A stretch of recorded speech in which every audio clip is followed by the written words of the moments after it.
আসসালামু আলাইকুম। আজকে মেঘলা আকাশ, এই জন্য চিন্তা ভাবনা করলাম খিচুড়ি খাবো। তো এটা ব্যাচেলার খিচুড়ি আমি নাম দিলাম আর কি। এখানে ব্যাচেলার যারা থাকবে তাদের জন্য আর কি, সহজভাবে রান্না করার জন্য।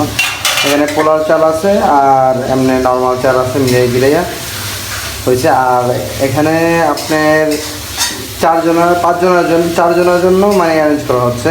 এখানে 4 কাপের 1 কাপ পরিমাণ ডাল আছে, আর 4 কাপের 4 কাপ পরিমাণ চাউল আছে। এটা এখন ধুতে হবে, ভালো করে ধুয়ে নিতে হবে।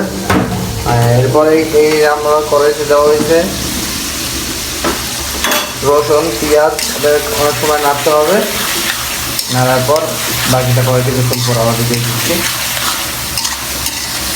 এখানে আলু, পেঁয়াজ কিছু কাটা আছে, ওইটা খিচুড়ির সাথে অ্যাড হবে। আপনারা আর একটা কাজ করবেন, আপনারা কিছু সময় পেঁয়াজটা নাড়াচাড়া করার পর আলুগুলা দিয়ে দেবেন। তাহলে দেখা গেছে আলুগুলো একটু ভাজা ভাজা হবে, খাইতে অন্যরকম টেস্ট হবে আর তাড়াতাড়ি সেদ্ধ হবে। যদি আপনারা আলু দিতে চান তাহলে আলুটা একটু আগে তাড়াতাড়ি মরিচ পেঁয়াজের সাথে একটা নাড়াচাড়া দেবেন। এখন আমরা চালটা দিয়ে দিলাম। পেঁয়াজ মরিচের কালারটা যখন একটু লালচে হয়েছে, তারপর এখন হলুদ, মরিচ আর বিভিন্ন রকমের মশলা, স্বাদ মানে এটা খিচুড়িটা স্বাদ বাড়ানোর জন্য আপনি যত রকমের সুস্বাদু মশলা ওগুলা দিতে পারেন। ধনিয়ার গুঁড়া, জিরার গুঁড়া, ধনিয়ার গুঁড়া, মরিচ, তারপর এলাচ আছে, দারচিনিও আছে এখানে। মানে আপনি যত মশলা দিতে পারবেন আপনার মানে খাবারটা স্বাদ হবে, কিন্তু মশলার পরিমাণটা ঠিক মতন রাখতে হবে। মাত্রা বেশি দিতে পারলে স্বাদটা নষ্ট হয়ে যাবে।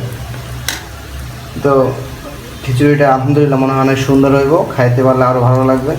আর কারো যদি জিভরায় পানি আসে, ভাই দোষ আমার না। তো এই শুধু ব্যাচেলারদের জন্য আমি এই ভিডিওটা করার উদ্দেশ্য। ব্যাচেলার যারা মানে বর্ষার সিজনটাতে বা এই টাইমটাতে রান্না করলে সবচেয়ে বেটার। তারপর এই পোলার চালগুলো ধোয়ার পর দিলাম, ওটা ভিডিওতে দেখাইছি। তারপর আমরা কিছু সময় পোলার চাল বা ভাতের চাল যে যেভাবে নেন না কেন, নাড়াচাড়া করার পর কিছু সময় পর পানি দিতে হবে। মানে পানি দেবেন আপনার পরিমাণ মতন। পানি দেওয়ার পর